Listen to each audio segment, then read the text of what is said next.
Xaliimo Gobaad, fanaanadii laga daba dhacay, u soo shaac baxday sidii dayax 15aad, waxay macasalaamaysay heesaha fawaaxishta, waxay u kala talowday tiyaatarka ilaa xaramka barakaysan, si ay alle ugu dhawaato ayay uga fogaatay malaayiin mucaashaqiin faneeda, oo ay ku soo jiidatay laafyaha dhexjabiskeeda masraxiyada leh, iyo qoobka ciyaarkeeda ilqabad kale.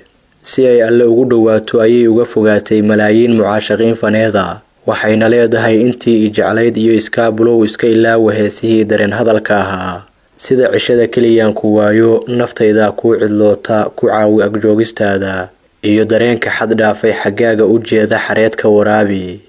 Fanaanada Xaliimo Gobaad dhowaan waxa la aqalgalay saygeeda Axmed Cabdulaahi Samow, kaasoo noqday nasrigii ay naawilaysay ee Sweden ku dhaafiyay mawjadihii munkarka ee ay dhex muquuranaysay. Wuxuu ka reebay fanka, wuxuu ugu yeeray toobada alle, min Stockholm Cave ilaa iyo Maka al-Mukarrama ayuu u kala gudbiyay si ay kabcada barakaysan ugu gudato waajibaadka cumrada, allena ugu dambi dhaafo. Sayga Xaliimo Gobaad ayaa lagu xasuustaa in dowladda Soomaaliya ay u maxkamadaysay eedo musuqmaasuq. Keligeed ma aha fanaanad mikrofoonka tuurtay ee kutubka gacanta ku qaadatay. Sidan oo kale, qaar badan oo ka mid ah labeenta fanka Soomaaliyeed ayaa shaaca ka qaaday inay fanka ka baxeen, una bayreen barashada iyo ku dhaqanka diinta Islaamka. Balse iyadu waa fanaanadii ugu dambeysay ee fanka faraha ka qaada, taasoo 24kii saac ee la soo dhaafay si weyn looga hadlayay warbaahinta bulshada. Isbedelkeeda waxa loo tirinayaa inuu qayb ka yahay saygeeda Axmed Cabdulaahi Samow, oo ay dhowaan iskuursadeen. Waxa uu xubin firfircoon ka yahay jaaliyadda Soomaaliyeed ee waddanka Sweden. Dad badani waxay ku barteen fagaaraha maamulka siyaasadda. Waxa uu la soo shaqeeyay xukuumadihii kala dambeeyay ee Xasan Sheekh Maxamuud iyo Maxamed Cabdulaahi Farmaajo. Gudoomiye ku-xigeenkii degmada Xamar Jajab ayuu mar soo noqday. Mar kale waxa loo dhiibay dekedda Muqdisho oo uu ka ahaa madaxa canshuuraha, balse ciidamada dowladda ayaa soo xiray 18kii August 2018 isaga iyo xubno ka tirsan kastamka canshuuraha dekedda Xamar. Xeer ilaalintu waxay ku eedeysatay lunsasho hanti dadweyne, waxaana maxkamaddu ay ku xukuntay 3 sano oo xabsi ah, laakiin rafcaan uu qaatay dabadeed. Maxkamadda rafcaanka gobolka Banaadir ayaa xorriyadiisa u soo celisay bishii May ee sanadii 2019 iyadoo sheegtay in lagu waayay wax dambi ah.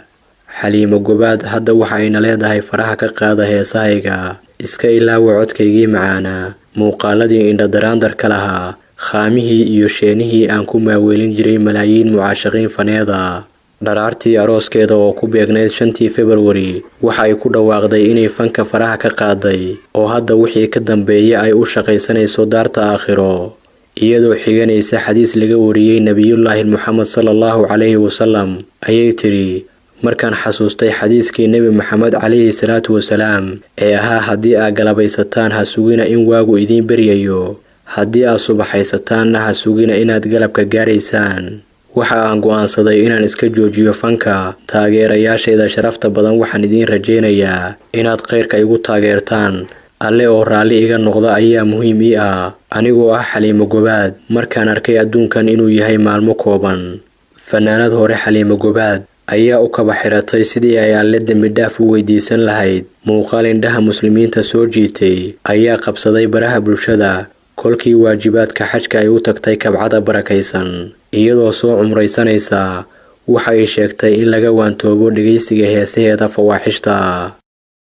Waxa loogu bishaareynayaa dadka jecel barashada Quraanka Kariimka iyo culumta shariicada Islaamka in markaska Al-Irshaad Islamic Online uu qaadanayo arday cusub. Waxa lagu bari doonaa Quraanka Kariimka, luqadda Carabiga, tafsiirka Quraanka, axaadiista Nabiga iyo siirada Nabiga sallallahu alayhi wasallam. Waxaana kuugu diyaara mashaayikh diinta looga dambeeyo. Wixii faahfaahin kala xiriir nambarada shaashada kaaga muuqda.